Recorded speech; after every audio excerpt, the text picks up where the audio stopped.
I was really sick. My eyes were rolling in the back of my head. I was seizing up. The doctors told them that I had 3 months to live. He gives his hardest battles to his strongest soldiers. I truly believe that. Mm. It's hard to believe it when you're in the midst of it. It really is. But if I hadn't have gone through what I did, I wouldn't be here talking to you right now. Mm.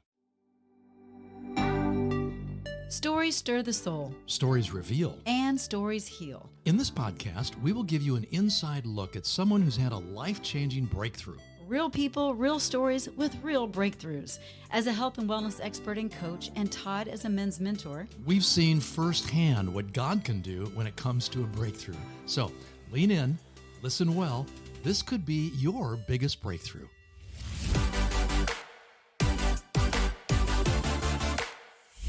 hello, friends. Welcome to Your Biggest Breakthrough. I'm your host, Wendy Pett. I'm Todd Isberner, and I woke up this morning, Wendy, Yes. and I got out of bed. Yes, that's usually what happens when you wake up. Yeah, but you get out of bed. but I'm achy. I'm sore. I worked Oh, out hard yesterday. My it's all joints those kind of hurt. pull-ups. Yeah. Yeah, all that stuff, and I'm starting to feel sorry for myself. I'm thinking, man, it's getting old stuff, and I got Mhm. challenge after challenge, and how am I going to overcome it? Suck then it up, man. Suck it up. Seriously, that's exactly what I had to say to myself because of the interview we were going to have today Yes. on our podcast, because this 20-year-old kid blows me away. Well, he's not a kid. He's an incredible man. Yeah, he's a young man who's amazing. His name is Memphis Lafferty, and he is a quadruple amputee. That's right, quadruple amputee. And he is from Texas. He's actually our nephew's friend, and he's just a delight. But he survived bacterial meningitis as an infant after doctors gave him only hours to live. The infection led to the amputation of all four limbs, but Memphis has spent his life proving that limitations do not define a person. Yeah, he's been proving this in a big way, too. He's Mhm. become an adaptive athlete. He's an incredible skateboarder. Yeah. He's a weightlifter, just won a bodybuilding contest. Yeah. He's a hunter, he's a mentor, and he's a motivational speaker who really does inspire others to overcome adversity with their faith, with perseverance and determination. Yeah. And today he works with young amputees and adaptive athletes, helping them discover that obstacles can become opportunities. Now, listen, he's raw and he's real, and that's what we love about him. He's 20. Yeah, so hang on for the ride. Enjoy the show. Well, hello, Memphis. It is such a joy to have you on Your Biggest Breakthrough. So good. So glad to Yeah. have you. Thank you so much for having me. Yeah, we got the pleasure of meeting you in person. You're our nephew's good buddy. And we're ma'am. like, oh my gosh, we got to have Memphis on Your Biggest Breakthrough. You are such an inspiration. If people watch this on YouTube, just check his smile out. I'll tell you, that'll get you going for the day. So, Memphis, here's the deal. People see you today as sort of this inspiring young man who's overcome incredible odds, and we're going to talk about all that. But your story really began with this life-threatening illness when you were just a baby. So I Sure. want you to take us back to the very beginning, like what happened and what have your parents told you about those first days in the hospital? So, when I was 6 months old, I had a disease called bacterial meningitis, and it's a airborne illness. So you could be a carrier of it and not even know it, and give it to a baby whose respiratory system isn't strong, and they It's can just- they can they can get it. I was in ICU for 3.5 months, Hmm. and I don't remember it, but like from what I've heard, like my family was really scared, didn't know what would happen. The doctors told them that I had 3 months to live Oh, wow. at Wow. max, Mm. and my mom and dad stayed by my side the whole time, praying. And my aunt, me and her are very, very close. Me and her talk about God all the time. Huh. She's the only reason I'm religious, to be honest, Hmm. this close in my faith. Wow. Awesome. Um, and I still gotta work through. I'm not perfect. None of us Nobody are. is. Mhm. Um, as I was waking up from my coma, I saw my parents and I instantly smiled. There's a photo that my grandpa took, and it's like of me first opening my eyes and I recognize my parents and I start smiling. Well, hold Wow. up. So And you, how you old were are you? in a coma for how long? 3.5 months. Mm. Okay, so You were how old at this point? 9 months? 9 months, yeah. 9.5 months? Okay. What a shocker for your parents, though, to see you come out of a coma and then a smile to light up on your face. That's what I'm talking about. That smile hasn't left his face. I know it. I know it. Well, it's just It such a has reminder. before, It but has, I'm sure, and we can talk about that.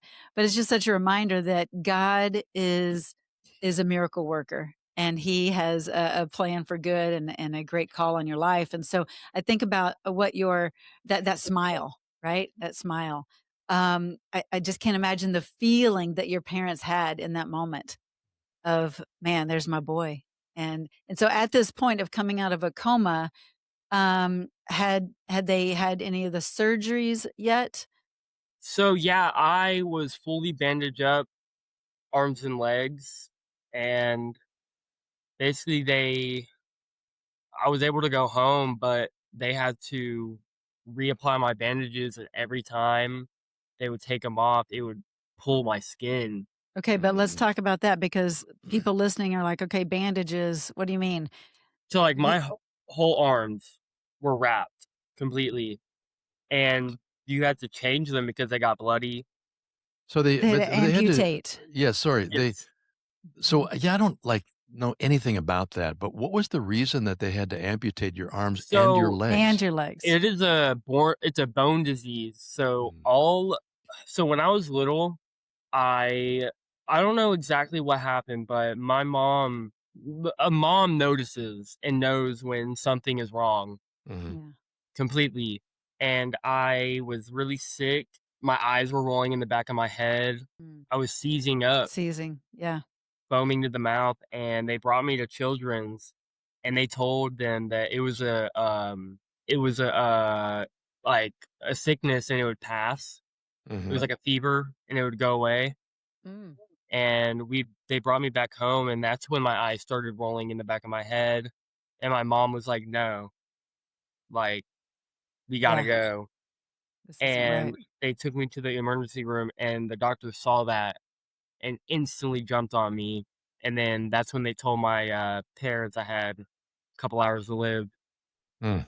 But Wow. God kept Wow. you around and your Mhm. parents kept praying and everybody kept hoping, and there you were 3 months in the hospital, And they, And in and a coma. sadly, y'all said y'all wanna talk deep, so Let's do it. Yeah. they both of my parents are addicts, then. Okay. thankfully sober now. Mm. My dad just got 2.5 years sober. Praise God. My mom has a year and a half, I believe, Wow. Mm. but during that time, they relapsed, went back. Wow. They didn't know what to do, Yeah. Are they and abusing drugs or alcohol or both? all the above. Mm. Mm. Um, So here they're young parents, and they have this little infant who's in the hospital, and they're told, "You're gonna die," but you don't. You're in a coma, and then a decision has to be made to amputate your legs and your arms. That must have been Gut unbelievably wrenching. agonizing for them to have to yeah, make that decision, right? it's either that or I'm donezo. Yeah, right. Yeah, so for them to really know that, okay, we love our son no matter what. Mm. We want him alive, and even in the midst of their addiction, right? 'Cause, they were dealing with their addiction even when they were, when you were an infant, right? Yes, ma'am. Yeah, so even in the midst of their They addiction, they actually still. met, at rehab, I think, Wow, at wow. a treatment center. That's They good. told me they met at a Starbucks when I was young. Well, maybe it felt like a They were Starbucks to having a them. Starbucks at the center. What they That's were Yeah, calling they were they were calling it a having Starbucks. Starbucks while they met. And so, but I just think for them to just know, and because God puts that in our hearts to have a love for our children no matter what. And so even not even maybe in their right mind, so to speak, they knew that they wanted their son to live and not die. And so I think that's beautiful and tough in their own right. And they probably were struggling in how to handle the whole situation on top of their stuff. And It was their first um, time. yeah, Mm. right. Right, right, right. Wow. Well, it's pretty incredible when you think back about what that chaos must have been like in your family, and your parents trying to cope with it. But here you are, a little boy starting to grow up now. And for you, you didn't know anything, but I mean, your normal was Yeah, not having arms, not having legs. Right. yeah. And But my how, parents didn't raise me any different. Good for They Mm, them. tell me that I couldn't do anything yeah. if I wanted to. Like when I remember when I was younger, I really wanted a bunk bed, and I insisted on sleeping on the top bunk. Good And luck with And how that. are you going to get up there? exactly, That's no what they were idea. saying. I, So And my how dad did you make put it work? so you, my so dad put pillows and blankets on the bottom, and I climbed for the whole day just trying to figure out, kept falling, Wow. and by the end of the night, I was able to climb up there to go to sleep. oh man, Okay, that's hold So up. perseverance. Perseverance, Yeah, Memphis. I yeah. mean, everybody can get just inspired by that alone, because so many of us will just decide to quit because it's just too hard in the first go. And yet you kept going hours and hours until you accomplished what you set your mind to accomplish. And that just says a lot about who you are as an individual, Mhm. and all the things that you are accomplishing right now. It's because you've got that pit bull determination, and yeah. that's a gift from the Lord. So Memphis, do you think that one incident where you forced yourself to absolutely determine to get up to With that no bunk bed, arms and no legs. yeah, Like, I can't even, like, how do you do was that? that sort of the turning point for you when you started to realize, look, I'm not going to be limited by what Um, others would view as a handicap? I'm gonna be honest. I never really I've never looked at myself as handicapped, not Mm. Good for once, you. ever, because I'm Love that. not. Right. I'm Amen. really not. I don't. I do everything by myself. I love it. I mean, Every seriously. Was that hard for your parents to have to watch you struggle like that, Oh or yeah, for sure. My dad, he's uh, always told me that when I'd struggle, I'd get upset and I'd start crying, but he'd try to help me, and I'd yell at him and tell him mhm. no. And he realized that he just had to let me just lock in, Mm, pretty much. And that's it's really hard for cool. him. I know he's told me Hmm. because his first instinct is to help me. Yeah. Sure. Yeah, that's any parent's first instinct, and so I think that that's says a lot about your dad too, Yes, ma'am. and the maturity of him seeing you struggle, knowing it's going to make you stronger and allow you to do things that you wouldn't normally be able to do. I think of Nick. I always have a hard time saying his last Nick name. Fuju or Nick Fuji? Vujicic. Vujicic. Yeah. Nick Yeah, Vujicic. okay, there you go. I was So not close. yeah, so he's also been living a life with no arms, no legs, and look at all he's accomplished. And you actually Yeah, met him I when you did. were young, right? Yes, ma'am. And At how a, old were you? I was maybe like Wow. 4? 4 or 5. Okay. I And remember this is funny. Um, me and my dad were there, and I saw his wife, and I was like, I looked at my dad. I was like, "Hey, when I get older, can I have one of those?" And Yes. he said yes. you Uh-huh. good for him. Absolutely, you Yeah. can. Still waiting, Oh. So but Well, Memphis, you've it's you've coming. said that one of your keys to success is being willing to fail and then yes, get sir. back up. So can you share an example of maybe failure that ended up teaching you maybe one of life's most important, Yeah. lessons? Um, one of the biggest things in my life that really took me to where I am today is skateboarding. You can see it on my Yeah, I see walls. it. Behind Um, you. I I met a dude across the street. I was outside playing with my remote control car. I was really young. I was like 7 or 6, 6, 7, Mhm. and he I saw him skateboarding, and I yelled at him, and he came over, let me try his board, and instantly I fell in love with it. I just thought it was so cool. And what I actually did was I took one of my old crutches from when I was a baby to walk. Yeah. We broke it in half and put a little thing at the end so I could push. Yeah. Like a little stopper kind of thing. Hmm. Uh-huh. And I just started skating every day with him, Wa- Wow. Wow. and eventually was able to learn tricks, flat ground tricks. I mean, I don't even Wow. skateboard. I've Man. never been able to skateboard, and I have 2 arms and 2 legs. Like, I mean, I just it blows me away. When I stand on a skateboard, it just goes right out from underneath me. So I'm curious because you mentioned the other kids, and so how did the kids respond to you in school and stuff? Did everybody just wonder how you were doing this, or did they look Treat you the how'd they same observe as you? others? So Yeah. okay, when I had my disease, afterwards we moved to Atlanta to get a fresh start, and we lived there for about 8 years, and then my grandpa passed away. So my dad wanted to move back so my grandma wouldn't be alone. So we moved back, got into Prairie Trail Elementary School. And what they did was they did like a whole little presentation for me Ah, to the whole school. So they Ah, weren't like, yeah. that's actually really cool but like I to knew, educate. yeah, It sounds like your school really prepared everyone, the attendees, to really embrace you and understand what you'd been through, and so that is pretty amazing. But I would imagine that most people that have gone through what you've been through would feel sorry for themselves. Yet that's not how you live. You don't feel sorry for yourself. So yeah, how do you keep from, um, and maybe you've never been in that place, but in that victim mindset or life's unfair? Have you ever had those thoughts? no, man. Well, I No. mean, I've had thoughts before of, and it's not even of my disability. Like I tell people all the time, like my disability is the least of my worries. Like that's just my normal, what Yeah, I'm so used what to. well, then what do you worry about most? What Just a lot of family stuff, growing up, family trauma.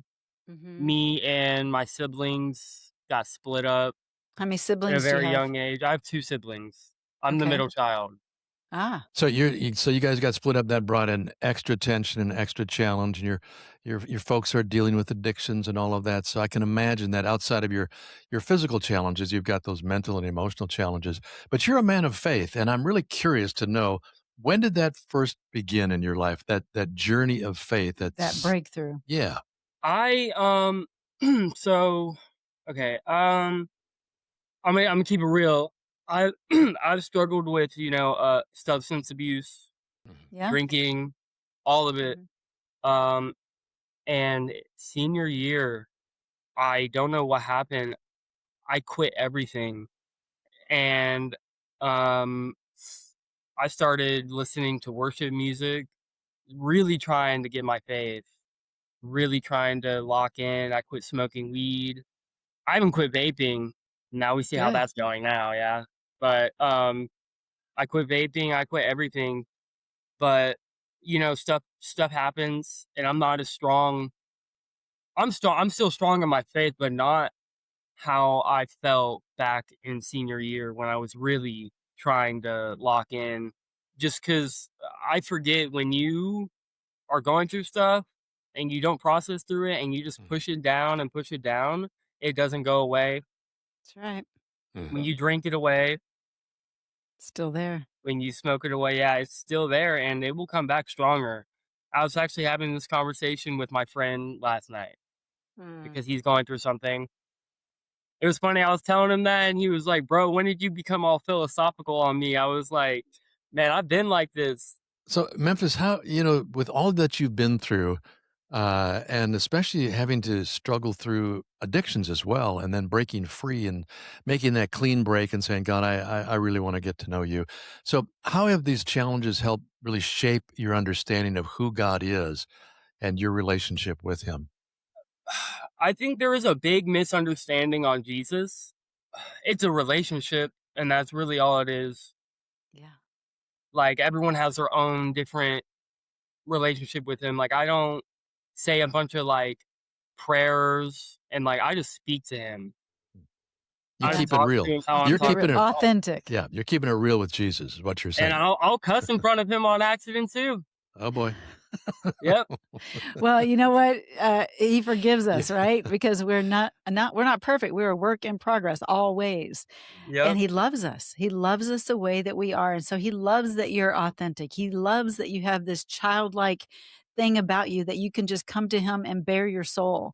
And that's what he really wants from all of us, instead of some religious, pious ways in which we're trying to go about our faith. I think he appreciates someone like you and the way that you're having a conversation with him, and because really that conversation is prayer, right?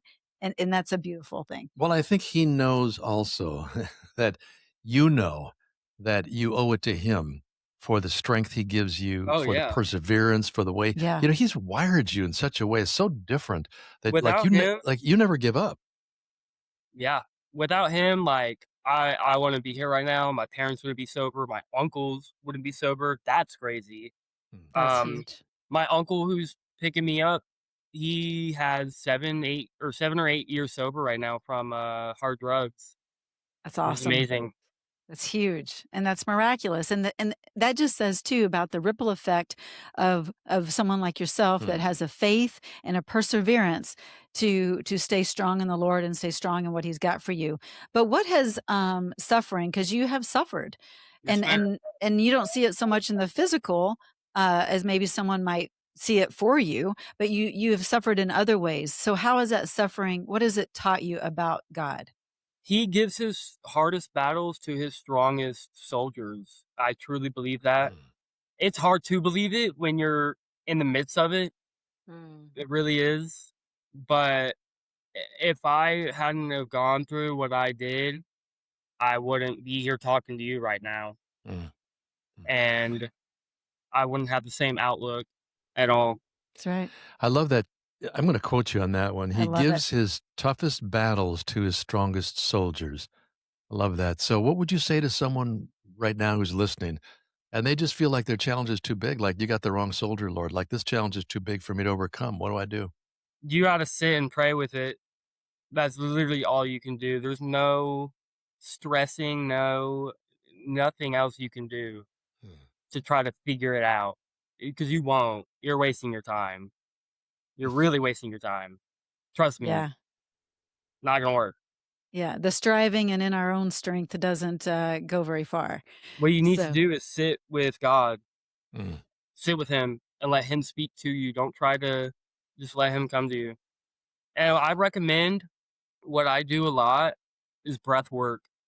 it's good. And Talk about it. it sounds very weird, No, it's especially good. like from a Christian out point. Oh no, it's good. So I'm a part of this foundation called Adaptive Training Foundation. Actually, I got a Oh, Oh, he's got a yeah, you tattoo got a there. tat. branded. That's good. I got You got a few tats. Oh Oh, my my goodness. Yes, you got goodness. like a whole sleeve. I Wow. got my whole chest. I got another tattoo in a couple months. I'm gonna get covered. Okay, My so dad's this very excited. But Adaptive Training Foundation, and what it is it's a foundation where David Babora, his name, the owner and founder, he was a quarterback for the Lions, I think. And he started this foundation to help veterans and people who've been through traumatic brain injuries, and they put them through a 9-week program and train them mentally and physically. There was this dude, he was a Navy SEAL for 15 years, survived all of it unscathed, besides mentally, of course. But he was driving in Highland Village, got in a wreck, flew through the windshield, and lost both of his legs, wow. just like that. But he already knew and was really good friends with David Babora, and so he was in my class. So it was really cool seeing him, and he pushed me. He was scary, I'm not gonna lie. He's very scary. Sometimes we need that You know, push. but yeah, I love that Yeah. because you said earlier, like when you're facing big challenges, because I'm talking to our listeners right now, the advice that you're hearing from Memphis is sit and pray with God, talk with God about it. But there's a second thing that you do that I want to encourage others to do as well, and that is look for someone else who's gone through those challenges. Like we're looking at you right now, going through these challenges, you're an inspiration. And you find that other person who's done it, you can say to yourself, if they can do it, I can do it. That's right. They provide that inspiration. And I love the fact that you push yourself. Now, you're a skateboarder, you're a hunter, you're a weightlifter, you're this Like you've adaptive won athlete. competitions, It's I like, did bodybuilding how does this competitions. happen? August 10th, I won my first bodybuilding competition. First place. Amazing. A Amazing. first place. I mean, So seriously. people are wondering, okay, now how in the How does world, that work? what does this look like in the gym? I mean, how does he lift weights? We're going to put a little video in here. We'll show him. So, because you're an amputee and you just make it work. Yes, sir. Yeah. I watched you doing the bench press and I'm thinking, what? How does he do that? Because you got to, yeah, it's just amazing. I So was trying to get 3 plates up early or yesterday. Not yet, but you will. That's the thing. My max bench right now, the max I've done was 430. what? So that's Stop it. 4 plates in a 25. Memphis, seriously? 430 pounds. So that was Nobody's, a lot of caffeine yeah. and no sleep, actually. Wow. So, that's the recipe for that, huh? I wouldn't yeah. have put that together. Yeah. Man, there is no excuse for you, friend, to not get up and get going. No, but one of the things too, you're talking about the breath work. That's powerful, right? Because it so much of it is in the way that we are showing up with our mindset, but also physiologically by just taking that breath, just being in a position of resetting, regulating our emotions and regulating our parasympathetic nervous system. And so the fact that you get that, you're doing it, you're practicing it is huge, because it just prepares you and propels you to your next. So what are your goals in this next season of life? Because you at one point were overweight. 220 pounds, no arms and legs. 220 pounds, no arms, no legs, right? And that's now like probably 350 with a dude with arms and legs. Wow. Maybe more. And so what was that kind of turning point as well in that situation to say, you know what, I'm stopping all this, I'm changing, I'm getting to the gym, and tell us, what you weigh now. For me, with all that I was going through, because there was so much recently that happened that I'm really glad, because it's the only reason my dad's sober, to be honest. If that wouldn't have happened, God knows where we would be right now. I love my dad so much, but not in his addiction, because he was a different person. He wasn't my dad. Yeah. Totally different person. And it's crazy because like he won't remember that. He doesn't remember because, he was always Under the blacked out. influence. Yeah.